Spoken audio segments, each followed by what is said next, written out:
ils avaient perçu le tremblement de terre théologique qu'elle constituait pour la cohérence du judaïsme et bien sûr de l'histoire humaine. Confrontation avec le néant, c'est là justement où la pensée s'insère dans l'histoire, sur ce plan-là, en la surplombant. Mais comment du néant, de ce néant de la destruction, sortirait encore quelque chose? C'est le défi, en fait, que s'était donné la pensée juive d'après-guerre en France. La doctrine laurianique posait les fondements d'une pensée dialectique qui conjuguait la catastrophe de l'expulsion d'Espagne, de l'exil et aussi la puissance du renouveau. Elle faisait de façon inédite de l'exil et de la catastrophe vécue par les Juifs d'Espagne, le sort de la rédemption et surtout remettait entre les mains des exilés la charge du grand œuvre de la Géoula. Les exilés n'étaient plus des malheureux chassés par la violence, mais les artisans de la rédemption de l'histoire et du destin d'Israël. Avec la Shoah, une tragédie de même facture venait de se produire. Et les penseurs juifs ont pu retrouver en quelque sorte à travers cette expérience le même ressort spirituel pouvant permettre de faire face à cette réalité. Faire face non seulement à la Shoah, mais en relever le défi humain, c'est-à-dire le défi qu'il représentait pour toute l'humanité, dans la mesure où elle était capable de le comprendre. Mais relever le défi humain dans la relève en même temps de la stature de l'Israël intellectuel et spirituel. Donc en fait, se confronter à ce néant, relever le défi qu'il représente à la fois pour toute l'humanité et au cœur de cette tentative, relever le défi de la résurgence d'Israël comme sujet spirituel et intellectuel. Et en fait, cette démarche recherchait non plus une force dans le haïm, dans le vide, dans le il n'y a pas, mais dans le yesh, dans le il y a. Ce qui est quelque chose de rare, contrairement à ce qu'on peut penser, même dans tout le monde juif. Manitou est le penseur chez lequel ce modèle partagé par tous les auteurs de l'école de Paris, atteint sa plus grande clarification, notamment dans cette conférence. On retrouve cette structure philosophique chez André Neher, avec l'exil de la parole, chez Lévinas, dans Totalité infinie, malgré le déni de Lévinas de la mystique. En fait, c'est très clair pour qui a cette connaissance. Cet éclairage, en fait, ma thèse, si vous voulez, c'est que ce modèle du Shabbat de Dieu est en fait le modèle absolu de tous les penseurs inspirés de la Torah qui se sont illustrés dans la France d'après-guerre. Et il me semble donc, dans cette perspective, je résume ce que je viens de dire, que ce cours de Léon Ashkenazi saisit la quintessence de tout ce mouvement sur ce plan-là, la quintessence spirituelle. Cet éclairage peut nous aider à comprendre la trajectoire d'où nous venons, et notamment pour ceux qui ne se sont pas perdus en route sur la voie du retour. Car l'horizon, même s'il n'apparaissait pas au départ dans la doctrine de l'exil, l'horizon était planté au lointain. Si l'école de Paris s'est illustrée surtout dans son corps à corps avec le néant, jusqu'à y révéler ce que moi je définis comme le vide, mais ce qui est en fait le makom qu'évoque le lorianisme, le lieu du surgissement, justement, pas un lieu statique, mais le lieu de l'apparition, de la manifestation. Ceux qui ont continué le chemin peuvent trouver les ressources d'une nouvelle inspiration dans le yesh, ce yesh enfoui qui leur a permis de se mesurer au Haïn. Et je pense notamment à la société israélienne, mais même au monde juif en règle générale. L'école de Paris a ainsi, sans être pleinement consciente, réitéré la geste du laurianisme qui s'était développé parmi les exilés d'Espagne de 1492 et qui, ne le négligeons pas, avait conduit à un retour en Galilée sous la houlette des diplomates juifs de la cour de la nouvelle puissance ottomane. Donc, avant le retour herzlien, il y a ce retour, justement, des exilés qui fondent en Galilée la fameuse communauté autour de Safed, qui développe une économie sur le tissage, qui veut faire concurrence à Venise sur le plan de la Méditerranée. Et puis, en fait, il y a eu un début d'incarnation, si on peut dire, de cette conception, de cette compréhension. Alors, ce schéma, qui est un schéma aussi bien philosophique que pratique, me semble avoir été aussi à l'œuvre dans l'expérience originale de la pensée de l'après-guerre, notamment en France, et la conception de Léon Ashkenazi nous permet de jeter un œil nouveau sur sa réalité. Et d'une certaine façon, l'école de Paris, en choisissant ce cheminement, rentrait en concurrence ou rentrer en lice, on pourrait dire, avec la philosophie française d'après-guerre, confrontée elle aussi à l'après-totalitarisme, à l'après-Shoah, à l'après-collaboration. C'était en fait le défi aussi central pour la pensée française. Le néant, le Haïn, se vit cependant dans cette pensée, conjuguée d'une toute autre façon que dans la pensée de l'école de Paris. Je tente ici une comparaison entre justement l'expérience intellectuelle des Juifs et l'expérience des penseurs non juifs. Parce que c'est une question qui se pose. Il y a eu en France plusieurs courants. L'école de Paris était un courant, mais quel était le rapport entre ces courants ? Quand on entend Derrida, il prétend n'avoir jamais rien lu ni entendu, mais on peut en douter. C'est-à-dire qu'il y a eu sûrement des communications entre ces groupes d'intellectuels. Et alors, c'est quoi le néant conjugué dans la philosophie française d'après-guerre? C'est une pensée qui est sous l'influence de Maurice Blanchot, qui va donner le ton à toute une mouvance de laquelle allait naître tout un courant qu'on peut définir comme le postmodernisme. Courant très puissant dans l'intelligentsia israélienne et qui est en fait un courant qui est dominant à notre époque dans les pays démocratiques et qui justement pose problème. Donc, la figure juive était devenue un thème central, en tout cas très fréquenté par les Sartre, Deleuze, Lyotard, Kristeva, Lacan, plus tard Girard, etc., mais aussi dans cette mouvance par des penseurs d'origine juive, qui n'appartenaient pas à l'école de Paris. Quand je dis d'origine juive, je signifie qu'en fait, leur inspiration n'était pas le judaïsme. Peut-être la condition juive, mais en tout cas, pas le judaïsme. Donc, je ferai une différence entre penseurs juifs et penseurs d'origine juive qui n'a rien à voir avec l'origine ethnique, mais qui a à voir avec le choix de la source d'inspiration.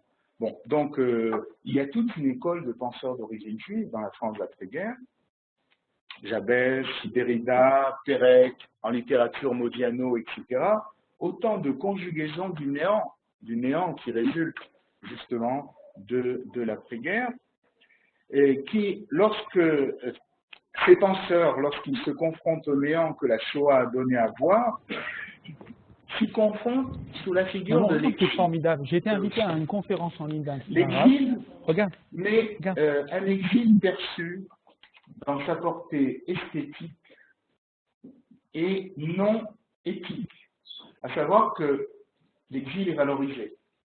Le néant et le néant d'Israël, le néant des Juifs est valorisé parce que dans l'exil juif qu'il célèbre, eh bien, il célèbre le nomadisme, l'errance, la déterritorialisation, l'écriture, le juif écriture, l'anhistoricité, c'est-à-dire l'absence d'histoire, c'est-à-dire une vision, on pourrait dire, désincarnée, radicalement désincarnée d'Israël. En somme, ils exaltent les Juifs, c'est d'ailleurs une expression de Lyotard, les Juifs entre guillemets, mais ça n'a rien à voir avec les Juifs réels. Okay, ils exaltent les Juifs, mais en fait c'est une image creuse, c'est d'une image creuse qu'il s'agit, un Juif de papier, un Juif rhétorique, exalté, mais qui n'existe pas. C'est peut-être le retour du balancier du Juif cosmopolite des années 30. Cette fois-ci, c'est le Juif cosmopolite qui est célébré, et non plus le Juif ennemi de l'identité nationale. Une des questions intéressantes, c'est quel fut le lien entre ces deux mouvances qui se déployèrent dans le même pays, à la même époque, qui publièrent chez les mêmes éditeurs, etc. C'est là une question de l'histoire des idées qu'il faudrait investiguer. Peut-être que les chercheurs en matière de pensée juive pourraient s'y livrer. L'ambivalence de ce thème de l'exil permettait d'en donner une explication contrastée chez les uns et les autres, qui se dénouera dans les années 2000. Lorsque, dans les années 2000, les post-modernistes découvrirent qu'Israël était une nation, qu'il était un peuple, et encore plus un État, et se rangèrent alors du côté des anti-sionistes ou des post-sionistes.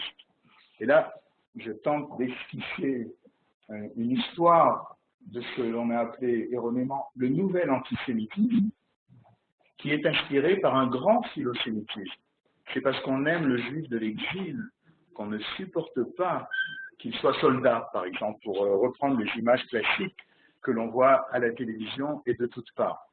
Donc en fait, la reconnaissance des Juifs, qui était l'objet de cette pensée postmoderniste d'après-guerre, en fait, choisissait entre deux figures du Juif, et ce divorce s'est produit justement au début des années 2000.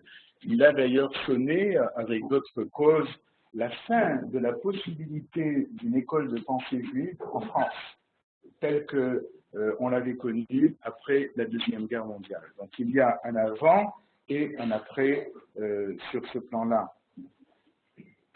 Mais l'héritage de l'école de Paris va connaître aussi une division, une scission. Les uns, je les définirai comme les lévinacistes. Lévinacistes, c'est pas lévinacien, c'est pas Lévinas. Okay. C'est ce que certains font de Lévinas après coup. Mais les lévinacistes emportèrent avec eux l'universel, en quelque sorte, laissant aux ashkénazistes, puisque là, on est dans une polarité qui a marqué l'école de Paris, Lévinas et Manitou, laissant aux ashkénazistes, en quelque sorte, le pseudo particulier, c'est les particularistes, c'est l'ethnicité, c'est l'État, c'est le pouvoir, c'est le racisme, la violence, etc. Ce partage qui n'existait pas jusqu'au début des années 2000 dans la France. Et la communauté devient bien sûr communautariste. Donc en fait, si vous voulez, c'est là où justement ces deux interprétations concurrentes de l'exil, celle des postmodernistes et celle de l'école de Paris, se séparent radicalement, mais la scission se produit donc aussi dans la mouvance héritière. Bon. Donc, en fait, l'alternative universelle particulier, et là aussi les penseurs de l'école de Paris y ont travaillé, est le propre en fait je dirais, d'une philosophie juive, mais qui pense le judaïsme en grec, en langue grecque. Alors que cette alternative de l'universel et du particulier n'est pas propre, je dirais, à une philosophie qui serait hébraïque et non pas juive dans ce sens-là, qui conçoit une toute autre perspective sur l'universel humain. L'humain est très important, parce qu'en fait, l'universel de la philosophie juive n'existe pas. Il célèbre une non-existence dans la réalité concrète. Le partage des héritiers, si j'ose dire, est ici important. Derrida, par exemple, a attiré la pensée de Lévinas du côté de l'esthétique de l'exil. Son investissement dans la pensée de Lévinas, comme dans celle de Jabès, est très symptomatique de cela. Manitou a représenté l'autre versant, celui qui est devenu de moins en moins gratifiant pour les Juifs de France, on pourrait dire, dès les années 1990. Je peux vous révéler un scoop. Lors de ce colloque, en 1996, Manitou s'était confié à moi en me disant qu'il avait été exclu du colloque des intellectuels juifs et qu'en fait, on ne l'invitait pas, on ne l'invitait plus, alors qu'il aurait voulu y participer. C'est pourtant cette dimension-là, le roc à partir duquel la pensée de l'école de Paris, à l'inverse des philosophes du néant, l'exil, l'esthétique éternelle, la mystique de l'exil, s'était constituée. Et ce que, dans ce fameux article qui a donné le titre à mon intervention, Manitou définit, je le cite, comme le point de l'être absolu qui permet en fait de soulever le néant pour y retrouver le haïm, car le haïm n'est pas nécessairement, il a cette potentialité du néant, mais il ne l'est pas nécessairement. Je voudrais citer cette phrase donc, qui est tirée donc, de l'édition de... C'est l'édition d'après orale, d'après la conférence orale. Je le cite. Il y a d'abord l'être absolu, et à la création Yesh mais Haïm a précédé une création Haïm mais Yesh. Il y a d'abord une néantisation d'un point de l'être absolu qui fait exister la place du monde, et c'est dans ce néant apparu à l'origine, sans oublier qu'il y avait un être antérieur dans ce néant, que le monde est créé, façonné, émané, créé, façonné. Or, ce point absolu, c'est en fait Israël. C'est le mouvement de l'être qui se produit à travers ce que j'appellerais l'Israël éternel, le Netzach Israël du livre de Samuel. Le fil rouge dans l'exil qui balise le chemin du retour. Pour l'école de Paris, je dirais que c'était la volonté d'affirmer la présence du Netzach Israël, présence en tant que sujet de l'histoire et sujet de l'esprit, la présence du Netzach Israël par-delà la Shoah et la déréliction. Cette volonté passait par deux engagements. Le plus immédiat était la reconstruction d'une vie juive assumant la leçon de Vichy et de la Shoah, soit la réalité du destin collectif juif. Après la Shoah, il devient évident aux Juifs de l'émancipation qui se croyaient des individus que leur destin est porté par un destin collectif auquel ils ne peuvent pas échapper quand bien même ils voudraient lui échapper. Et donc, le phénomène de l'école de pensée Philippe de Paris est adossé à la réalité d'une résurgence de la vie collective juive. Et donc tous les auteurs, y compris Lévinas, étaient totalement engagés dans la vie collective, celle qui va devenir un signe de Caïn à partir des années 90. car un intellectuel communautaire n'est qu'un communautariste au rang de Tariq Ramadan, etc. Donc, si vous voulez, la communauté devient une injure ou une insulte à la fin des années 90. Dans la France, d'ailleurs, d'où cela vient, du surgissement de l'immigration musulmane, donc qui a retenti sur le destin collectif des Juifs. Donc, le plus lointain de cet engagement, eh bien, fut aussi celui de retrouver et de consolider ce destin dans la restauration de l'aventure politique du peuple juif, à savoir l'aventure de l'État d'Israël. Les deux, en fait, étaient liés. Et il est vrai que la communauté juive s'est renforcée en France en s'identifiant à l'État d'Israël et au sionisme. C'est-à-dire qu'elle a trouvé très loin des facteurs d'identité qu'elle ne trouvait pas en France, où ils sont quasiment inexistants ou rarissimes dans la tradition politique française. Et les deux, en fait, étaient liés, et peut-être, on pourrait, en esquissant une critique, dire que l'école de Paris n'a pas, pendant longtemps, pensé suffisamment à la dimension politique de ces deux évolutions et à leurs conséquences.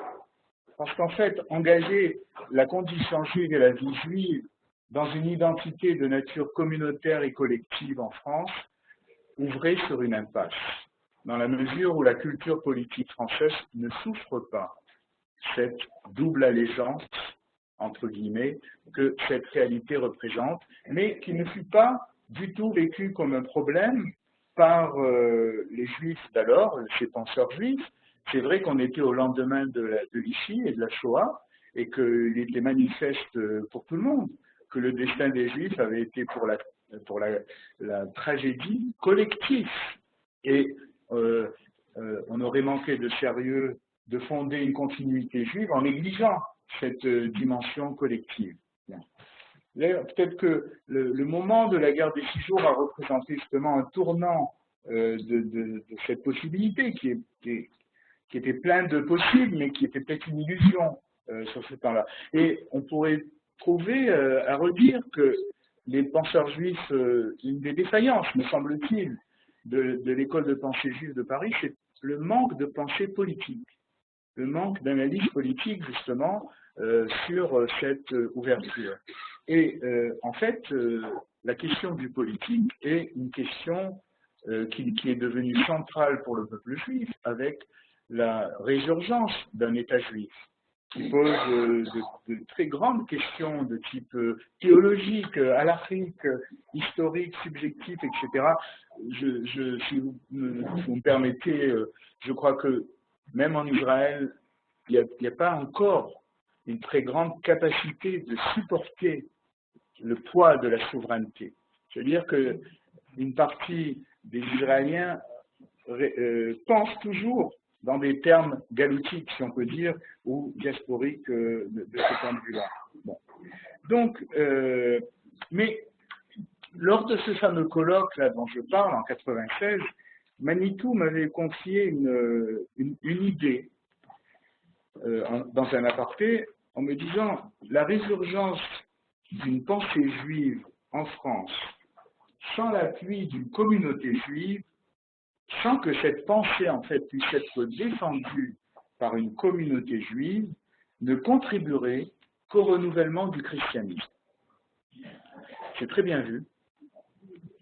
C'est très bien vu dans la mesure où c'est bien ce à quoi on a assisté. Je voudrais citer dans un autre cours qu'il donne dans ce colloque sur la rencontre entre Jacob et les bergers de Haran, qui est le cours de Bible et de Midrash. Je le cite, et il dit la même chose. Je me demande si le judaïsme français n'est pas en train de passer un relais avec le christianisme, en formulant à son avantage et en rendant disponibles des sources qui étaient absolument inatteignables pour les chrétiens. Les livres qui sont conçus à partir de cette méthode sont en effet beaucoup plus utilisables par les chrétiens qui christianisent que par les juifs qui souvent ne les achètent pas. Bien. Bon, effectivement, une défaillance du public juif qui n'entretient pas un lectorat mais aussi la délégitimation de l'intellectuel juif telle qu'elle est venue des deux côtés du spectre juif, les laïcistes et les ultra-orthodoxes. Pour les ultra-orthodoxes, l'intellectuel juif est un libéral qui ne s'avoue pas. Pour les laïcistes, c'est un intégriste.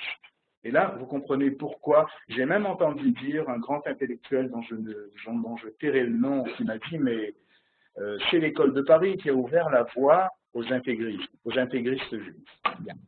Donc, si vous voulez, cette délégitimation était absolument impensable à l'époque, dans la mesure où elle était tirée. En fait, ce qui s'est produit aussi dans le judaïsme français, c'est une israélisation, c'est-à-dire des modes de polarisation ont gagné la France, et en fait, on s'est retrouvé un peu dans la même situation, mais ce qui faisait justement et la dimension de communauté et la dimension de pensée, c'était justement le caractère, je dirais, centraliste de la communauté juive. C'est-à-dire, si vous feuilletez, par exemple, les colloques des intellectuels juifs de France, vous voyez qu'il y a des gens radicalement opposés qui sont présents, qui se parlent, qui ne sont pas d'accord, mais qui se parlent.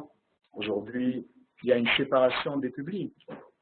Le public religieux ne participe plus à des événements de ce type-là, le public laïque non plus, et donc l'intellectuel juif s'est retrouvé un peu égaré dans le lieu qu'il incarnait d'une certaine façon, dans la mesure où ce lieu avait explosé ou implosé dans le monde juif lui-même. Et donc, en fait, cette école de pensée juive de Paris, les écoles juives n'en ont rien transmis aux jeunes juifs. Quand on voit la jeune génération d'aujourd'hui, c'est à peine si elle a entendu vaguement parler, et en France, je parle de la France, et donc, si vous voulez, il y a un bilan aussi à faire de la communauté juive française sur ce plan-là, parce que c'était finalement une invention très fragile, cette expérience intellectuelle, qui tentait de tenir les deux bouts en même temps, d'une certaine façon, de dire le judaïsme dans une pensée actuelle, même en allant à contre-courant de cette pensée, mais enfin de le dire dans une pensée actuelle, en parlant à tout le monde, à tout le monde. Je viens personnellement, j'ai un de mes livres, Les frontières d'Auschwitz, qui vient d'être publié en hébreu. Je découvre qu'en Israël, il n'y a pas de public, il n'y a pas de place publique, vous avez des chapelles, chacun vit en circuit fermé. Si vous employez un mot, vous êtes étiqueté de façon partisane. Bon. Et donc, bon, mon livre s'appelle Gvulot Auschwitz. Bon, alors, Gvulot, ça aussitôt. Mais, si vous voulez, ce qui est important, c'est justement l'idée du bien public, l'idée d'une place commune où les membres d'une collectivité se rencontrent et chantent sans nécessairement être d'accord. Ben, je crois que ça s'est illustré en France pendant une trentaine d'années. Je considère personnellement que la communauté commence à s'étioler à partir de 1989, qui est le bicentenaire de la Révolution, la première affaire du voile, et le moment où on va accuser justement la communauté juive d'infidélité à la République et de communautarisme. Autant de choses qui étaient impensables à ce moment-là. Et donc, forcément, un tel bouleversement du paysage a profondément retenti sur la possibilité de faire entendre justement quelque chose. De même, les chrétiens qui s'intéressaient au judaïsme dans la foulée de Jules Isaac, au lendemain de la guerre, sont allés en vieillissant. Je les ai vus dans les colloques que j'organisais à Paris, plus en plus vieillissants, mais pas renouvelés, ni retrouver le même écho dans d'autres milieux chrétiens, parce que c'était aussi une caisse de résonance. Quand Manitou fait des remarques sur le christianisme, il est destiné aussi à ceux qui l'écoutent, d'une certaine façon. Donc, cette dimension s'est effacée donc dans la France, et c'est pourquoi j'espère effectivement, comme l'a dit Brigitte Blia, qu'il y a un avenir pour la pensée juive française. Je crois que c'est très important parce qu'en fait, nous avons tenté de penser l'hébreu dans le français. Et c'est très difficile, j'en ai fait l'expérience, de réinvestir ce français-là hébraïsé dans l'hébreu. Mais j'ai trouvé une consolation parce que aujourd'hui, il y a une nouvelle langue qui s'est créée qui s'appelle l'israélien. Il y a des livres de grammairiens sur l'israélien. L'israélien, c'est une langue occidentale qui parle hébreu, dans la mesure où sa syntaxe est calquée sur la syntaxe occidentale. La syntaxe, Israël devait être une société moderne, effectivement, mais parce que la modernité, dans ce sens-là, elle correspond pas à l'hébraïcité, si on peut dire. Mais l'israélien nous permet aujourd'hui peut-être de penser l'hébreu en Israël, dans la langue israélienne, parce que dans l'israélien, nous avons un recul, justement, qui nous permet de faire résonner les concepts hébraïques, rayonner justement dans le travail en français, dans l'écriture en français. Et donc, mais tout l'enjeu, effectivement, Brigitte, c'est de savoir comment transvaser, comment transporter justement cette méthode dans la langue hébraïque. Parce qu'en fait, il est clair que l'avenir de la pensée juive française est dans l'hébreu, dans ce qui va être versé au trésor commun de tous les juifs, même si ce n'est pas à la mode aujourd'hui, ça le sera demain, j'en suis persuadé. Mais si vous voulez, il y a tout un travail justement de médiation, de traduction, qui n'est pas facile parce qu'il ne s'agit pas simplement de faire traduire, mais de traduire la pensée spéculative justement dans la dimension hébraïque, qui me semble un enjeu extraordinaire. Bon, j'ai écrit un livre là-dessus qui s'appelle « L'hébreu comme philosophie », où j'essaie justement, à partir du français, de réfléchir justement à la nature de cette pensée bizarre, parce qu'en fait, elle condamne soit à ne pas être compris par les Français, soit à ne pas être compris par les Israéliens. Mais bon, c'est bon signe. C'est très bon signe.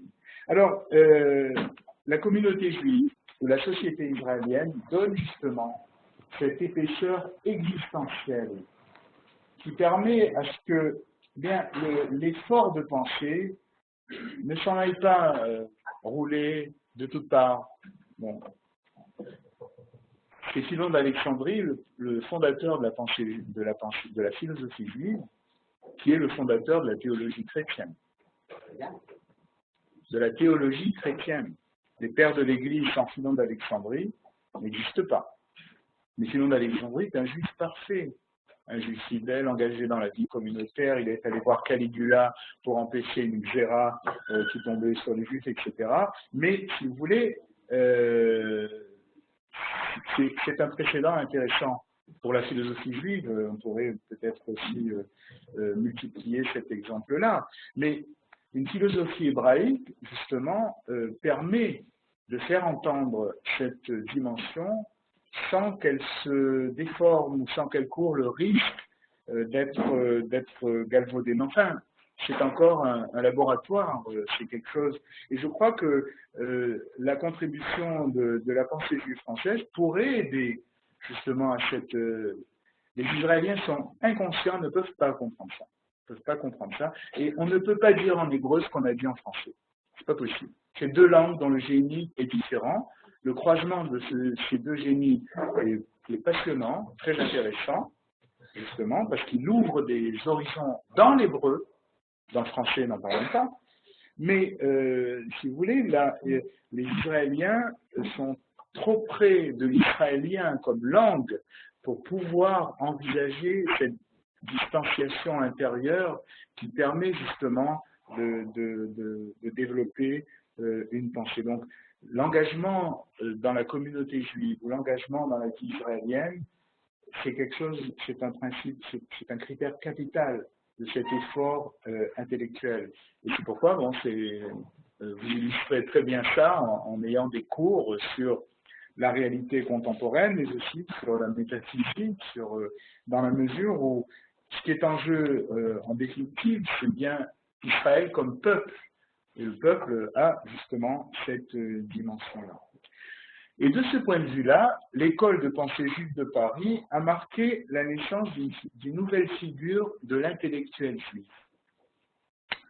Un intellectuel engagé dans l'existence collective des Juifs. Et dans un sens qui n'était pas un sens sacrificiel, je dirais, comme cela fut le cas pour le philosophe allemand Hermann Cohen ou Rosenzweig.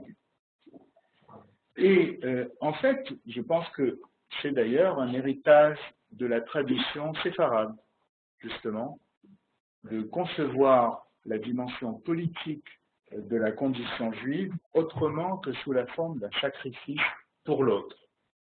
Okay. Et ça me semble un apport capital pour la politique israélienne aujourd'hui et pour beaucoup de milieux intellectuels israéliens. Ça a été, en fait, dès ses origines, Manitou a illustré cette réalité, à savoir dans l'école d'Orsay. C'est une école de cadre. C'est pas très anoblissant, c'est pas une université, c'est pas un institut, une école de cadre au jour le jour, en quelque sorte. C'est une pensée qui n'est pas née à l'université, dans les salons ou dans les bureaux, mais dans le projet de formation de toute une génération. Et je crois que nous devons avoir l'audace en Israël d'ouvrir ce projet de formation, parce que nous manquons en Israël de véritables leaders du peuple juif. Ils sont honorables, respectables, etc. Mais conduire les Juifs, c'est pas conduire n'importe qui, n'importe quoi. Il y a un savoir spécifique justement à cette dimension de l'histoire qui a existé dans le monde juif, mais qui s'est peut-être perdu du fait de l'exil, du fait de l'émancipation, de l'assimilation, etc., mais qui n'est pas encore revenu dans l'Israël d'aujourd'hui. Pour appeler ça peut-être une vision prophétique de la conduite d'Israël, mais enfin, ça devient de plus en plus évident parce qu'il est clair que la guerre qui nous est menée est une guerre de religion. Or, si on ne comprend pas ça et on ne comprend pas ce qui est visé en Israël, on échouera dans le face-à-face justement avec ce défi. C'est une donnée stratégique capitale.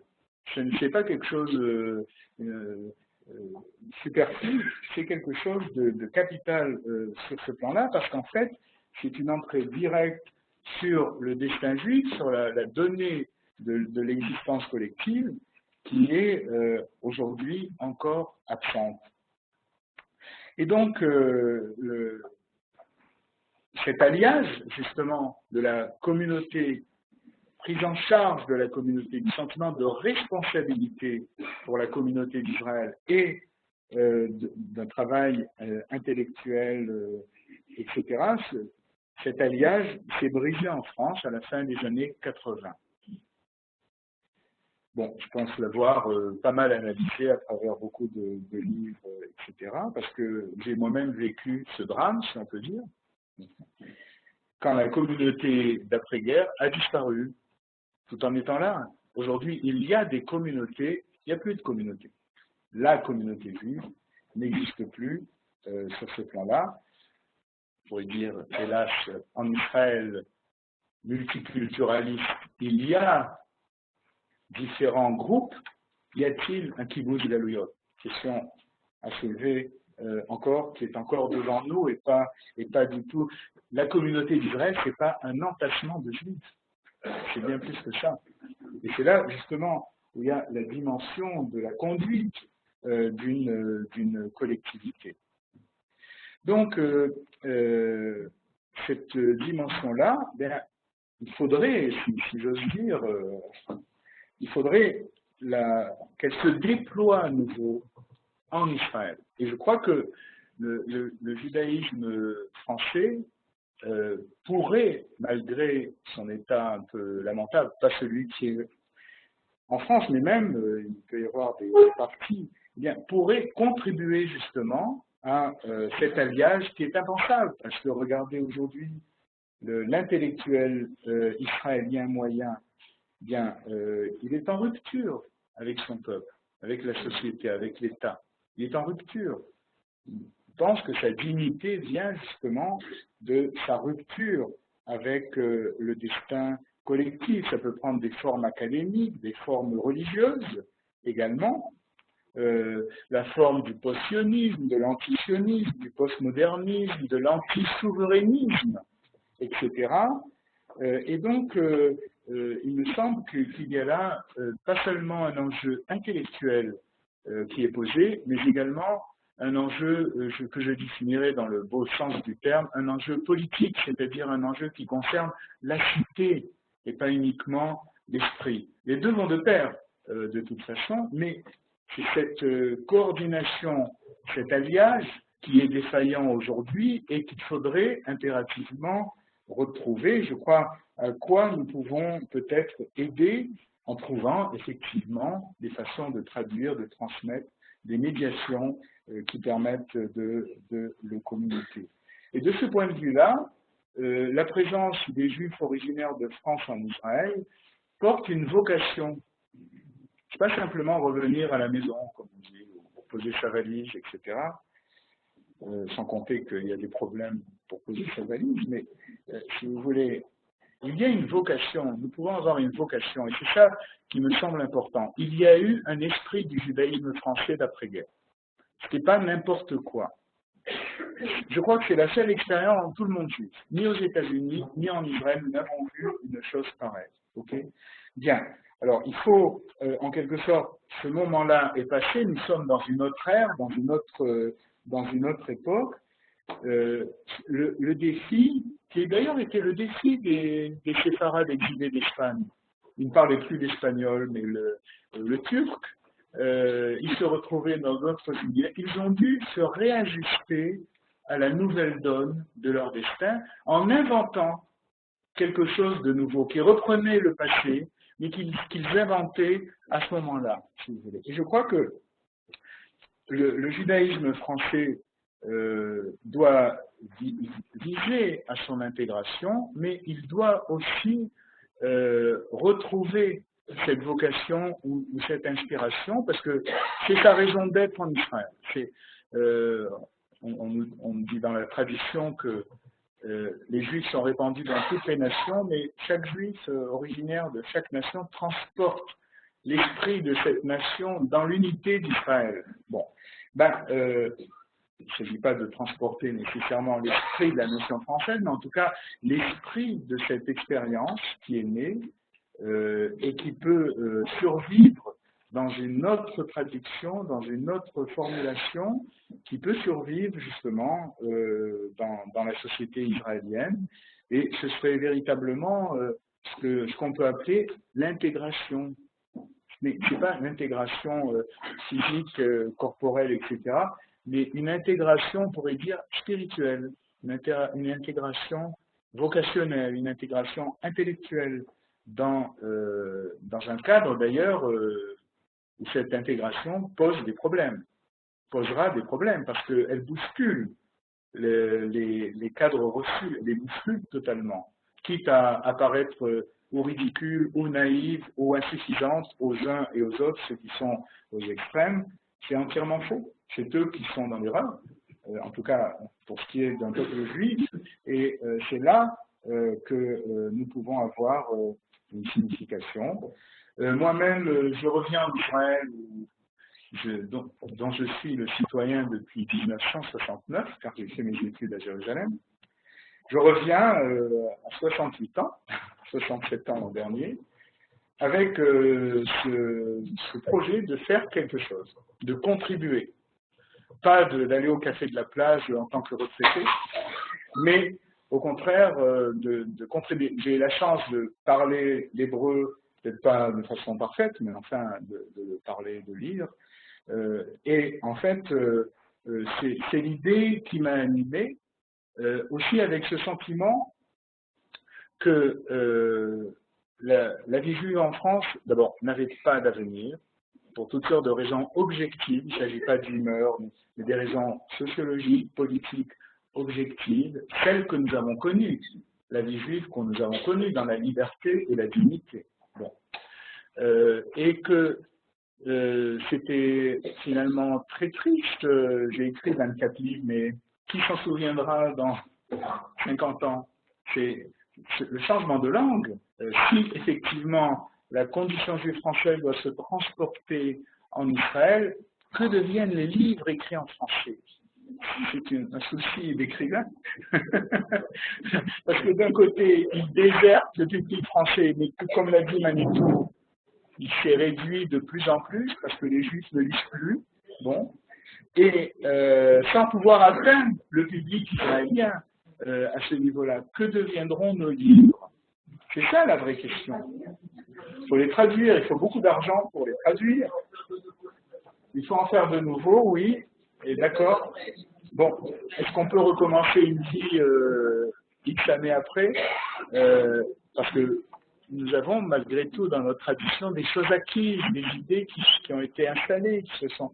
Et si vous voulez, c'est vraiment la question que doivent se poser, la question profonde, spirituelle, vous me direz, c'est peut-être une question de lutte, parce qu'il faut d'abord survivre, vivre, etc. D'accord. Mais cette question de lutte est quand même une question décisive. Que deviendront les livres de la pensée juive française dans l'époque qui s'ouvre? Pour l'instant, effectivement, il y aura en Israël une population qui parlera longtemps l'hébreu, le français. Cette population ne rentrera pas encore rapidement dans le public parlant l'hébreu, c'est-à-dire qu'elle va rester en dehors sur le plan culturel, intellectuel, etc.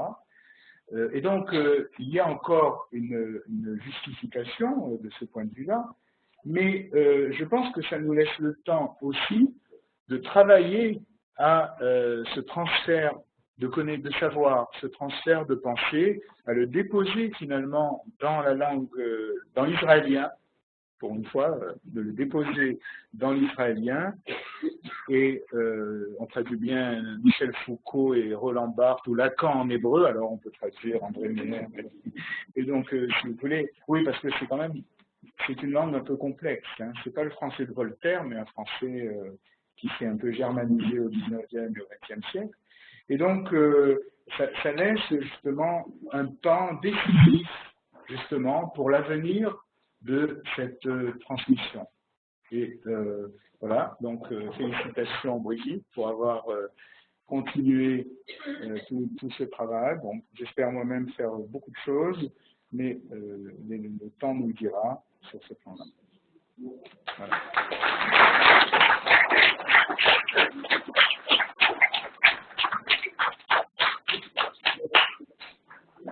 Comment définir d'abord la pensée de Manitou et de la pensée d'école de Paris à la pensée israélienne?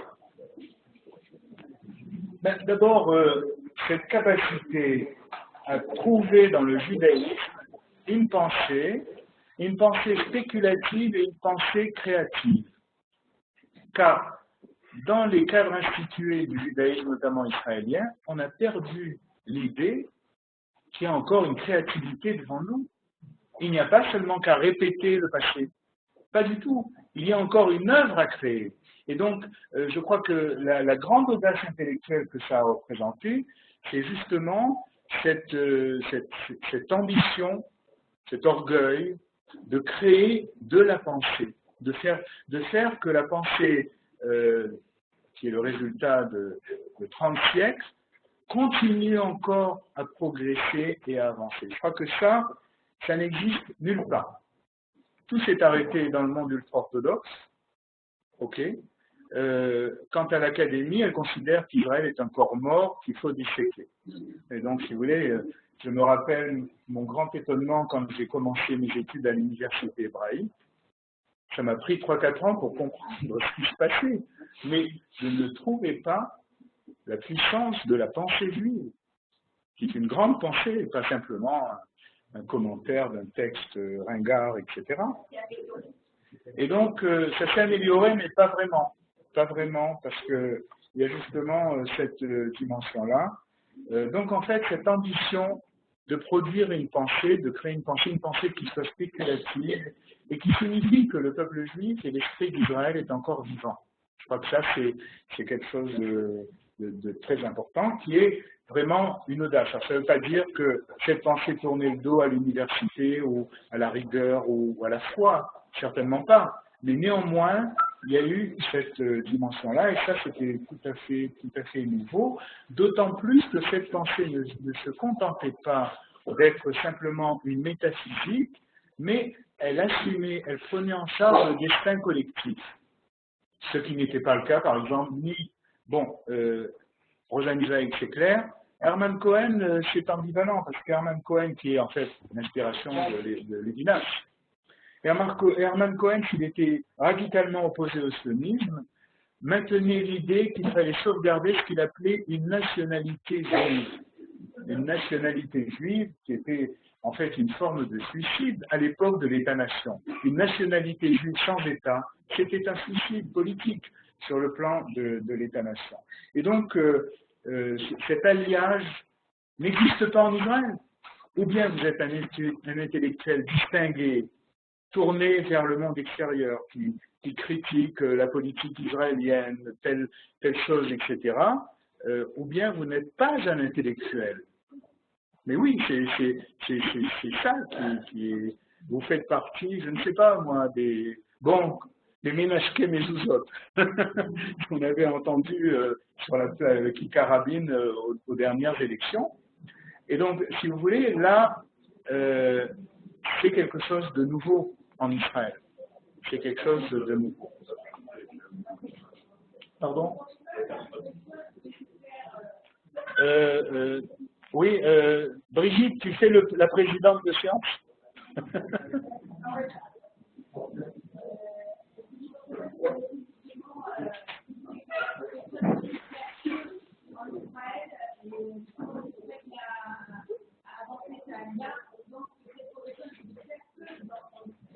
Qu'est-ce que vous avez dit au début? Parlez de Manitou. La progression ne peut se faire qu'en Israël. Alors, reformuler la question, c'est est-ce que cette progression vers cette figure-là ne peut se faire qu'en Israël? Selon Manitou, même selon la réalité. Elle a été possible en France jusqu'aux années 80. Non, mais l'idée de communauté en France était une idée politique et pas seulement philosophique. Politique par rapport à une tradition de l'État français qui est une tradition centraliste. C'est d'ailleurs le drame de la France d'aujourd'hui. L'Union européenne a cassé ce centralisme. Et la France s'effondre de toutes parts. Elle se décompose. La division dont en parlait Hollande dans ce fameux livre controversé. Et donc parler de communauté en fonction du cadre et de la culture politique en France était dangereux, était problématique. Ça n'a pas été jusqu'à la fin des années 80. Après, c'était évident, et ça l'est aujourd'hui encore plus. Donc en fait, disons qu'on ne pouvait plus, au lendemain de la Shoah, dans cette perspective, penser au judaïsme sans prendre en charge le destin collectif. C'était honteux, tout simplement. Voilà. Ça devient possible à la fin des années 80, puisque le destin collectif devient un communautarisme à l'égal du communautarisme islamique. Et donc, c'est ça qui fait que la communauté juive devient impossible à assumer sur le plan de l'État, sur le plan de la République. Alors, bien évidemment, cette dimension ne peut être assumée pleinement que dans l'État d'Israël. C'est absolument évident, c'est-à-dire le cadre dans lequel, dans la politique moderne, il est légitime d'être un peuple. Enfin, je dis il est légitime, pas aux yeux d'une partie de l'opinion israélienne, qui conteste l'idée qu'il est un peuple juif ou un État juif, et évidemment pas une partie de la planète qui pense qu'il n'y a pas de peuple juif, et donc il n'y a aucune raison qu'il y ait un État juif. Mais en fait, c'est en Israël où la chose se vérifie et où elle s'annonce, mais c'est justement ce saut qui manque présentement à ce niveau-là. Donc, attendez. Qui peut faire le... Oui? Attendez, moi, la présidente est là. Oui. Je voulais savoir si vous dites qu'il n'y a pas de penseurs, oui, il y a des penseurs religieux. Il y a le Harcourt, il y a des penseurs modernes, comme les Schoenberg, il y a des... Comme, pardon? Il y a des penseurs modernes, comme un penseur sociologie américaine, quand même, qui a écrit en hébreu, etc.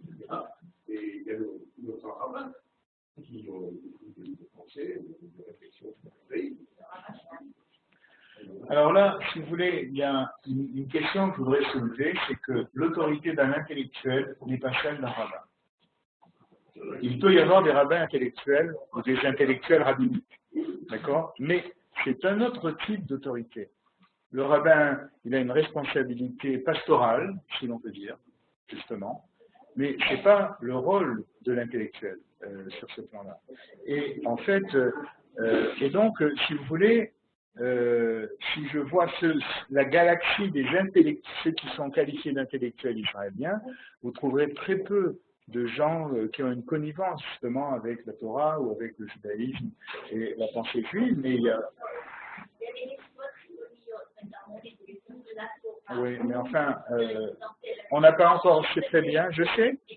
J'ai créé un centre à Alma où on donne des cours, pas en rapport avec Alma qui est Beth Midrash les Chilonim, mais je n'ai pas encore vu, j'espère, une créativité qui surgisse encore. On est dans une phase préliminaire. Et donc, non, moi je pense qu'il y a une nouvelle figure du juif qui est à créer et à produire, justement, qui résulte de cette dimension multiple qui s'est illustrée dans l'expérience du judaïsme français. Il y a une question ici, et après encore une question, et c'est tout. Alors, je voudrais qu'on essaie de formuler de la manière la plus claire possible. Vous savez le faire. Plus fort. Je voudrais qu'on essaye de formuler et de la manière la plus claire possible, et qui mieux que Shmuel Trigano peut le faire, les enjeux de la sauvegarde des enseignements de l'école de Paris pour Israël. Il s'agit ni plus ni moins d'avancées considérables en termes de Marchevet Israël, de Hagout Yehudit. Nous avons eu 2-3 grands maîtres gigantesques qui ont créé des concepts, qui ont créé des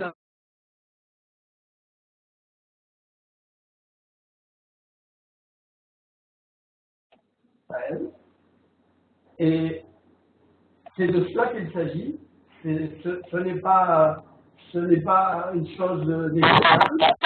Juste une chose, à part l'Israélien, le nouvel Israélien, il y a toute une jeunesse israélienne, pas forcément d'origine francophone, qui est engagée dans la société israélienne, qui est engagée sur tous les fronts, celui de la défense, celui de l'industrie, celui de la médecine, celui de l'académie, et qui intègre son identité juive, son attachement à la Torah, sur tous ces registres. Et celle-ci est très attentive aux enseignements de l'école de Paris.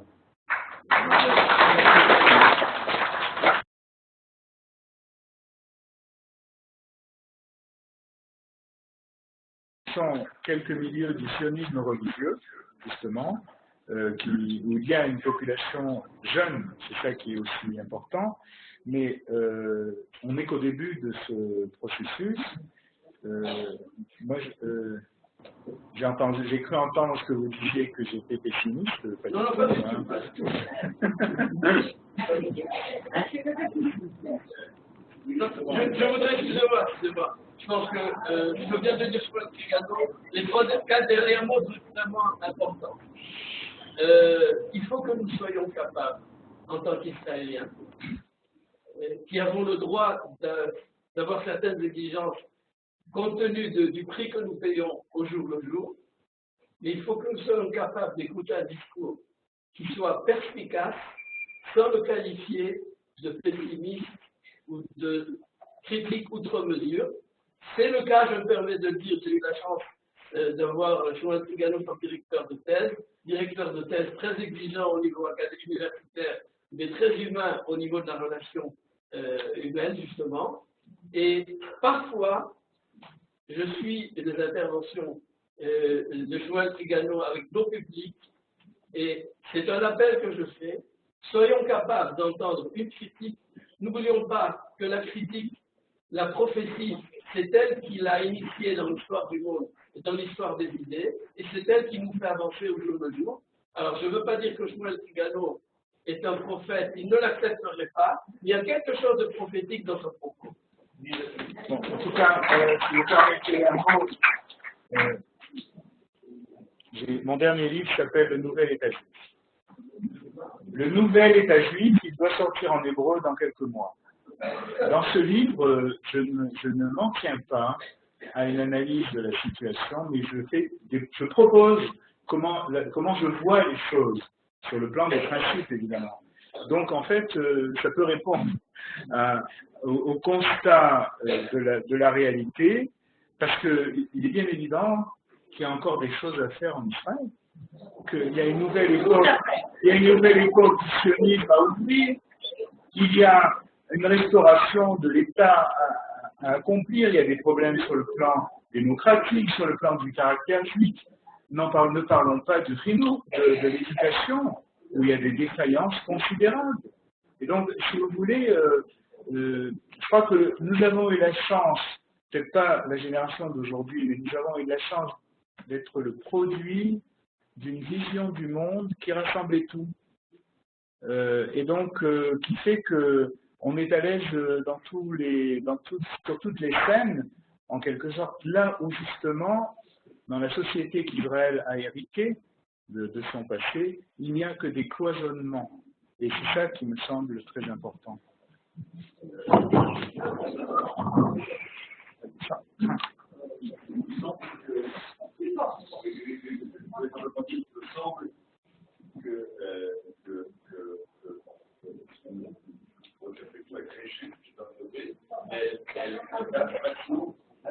du contexte, dans le sens où l'école de Paris, il y a des gens qui sont encore là.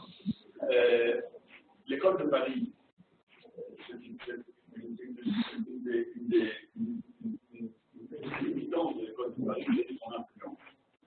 La manière de penser de toute une génération, dans un sens ou dans l'autre, il était impossible de s'en abstraire.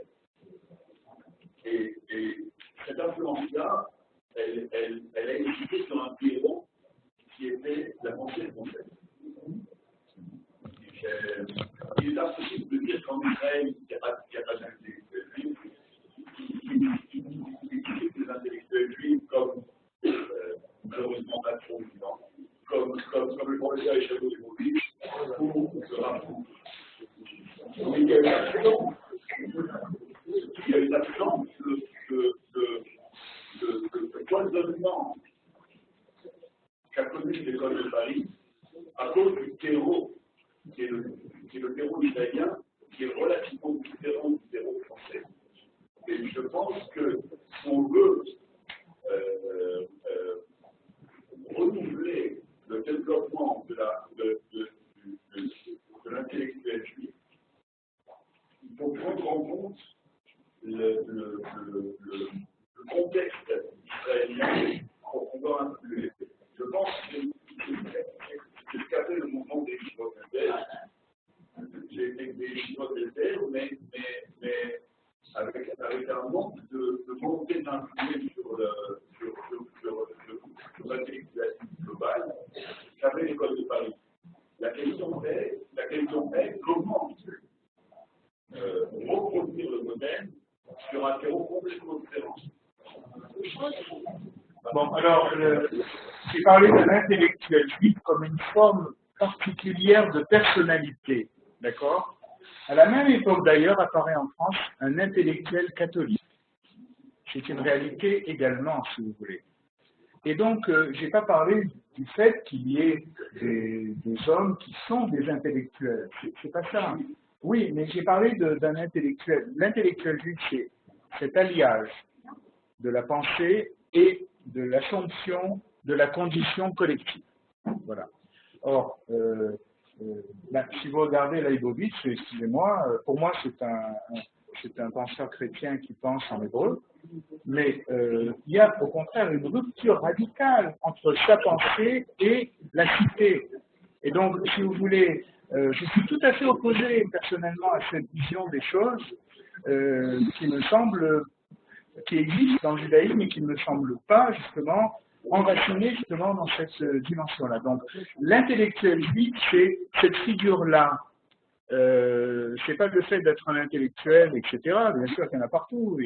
Mais l'intellectuel juif, c'était cette figure à double visage, d'une certaine façon. Bon, l'école de cadre et la pensée spéculative. Deux choses qui ne vont pas ensemble, en réalité. Qui supposent justement un investissement dans le destin collectif.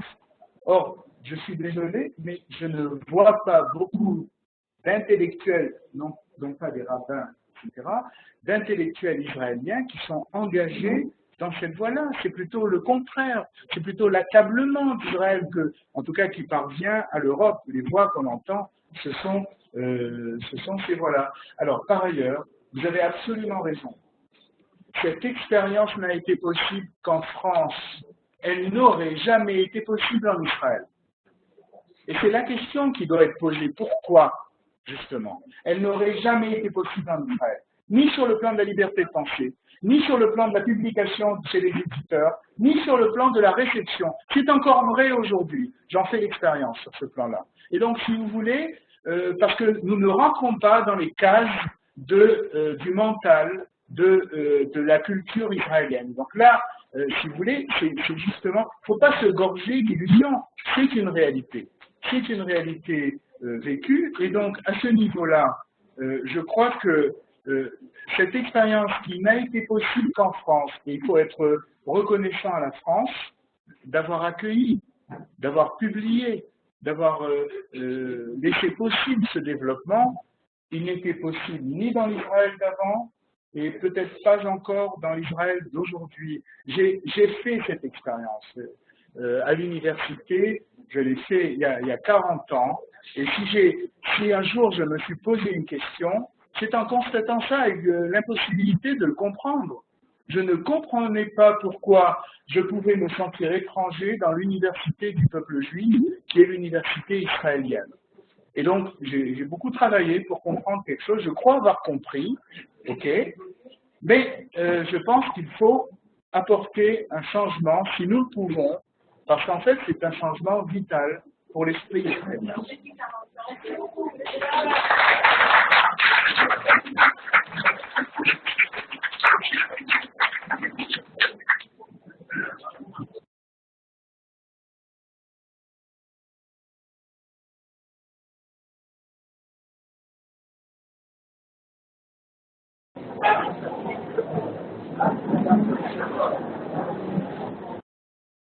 Essayez de parler.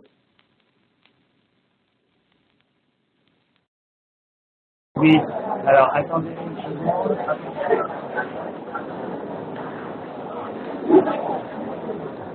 Voilà, bonsoir à tous. Merci beaucoup d'avoir été présents. On va continuer dans quelques instants avec un autre cours. Ce sera le cours du docteur Docteur Ephraim Pereira, qui parlera de la vision de Manitou, de l'exil et du modèle de la délivrance. Voilà, ce sera à 20h45.